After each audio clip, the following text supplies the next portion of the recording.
Humans forgot their role as partners and started dominating nature, and this self-centered attitude resulted in the global health crisis. Greetings to the viewers. I am Ananya Banerjee from University of Delhi Sri Aurobindo College. Being a student, I strongly believe that whatever education a university or institute of higher learning imparts, it must achieve the global level of benchmarking given the vastness of the global village we live in today.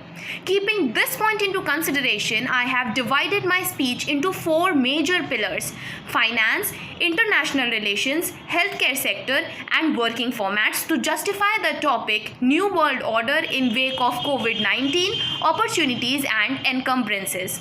My first topic of discussion is impact on financial sector.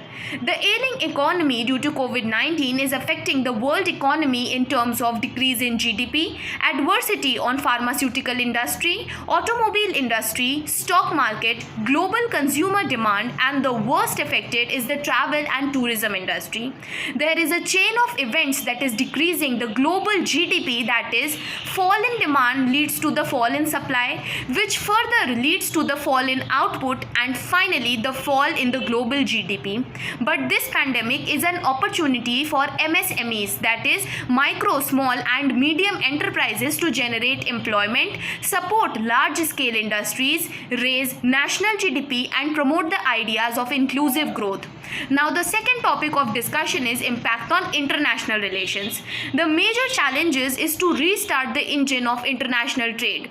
Also, in coming days, the nations will be more dependent on each other in terms of resource distribution like medicines, and most probably there are chances of the formation of a global level oversight committee for responsible research to keep a track on the research activities worldwide. Now the third topic of discussion is impact on the healthcare sector. Basically, there are two major challenges in a healthcare system. First is the fault in allocation of resources, and second is the inadequate access of the healthcare facilities.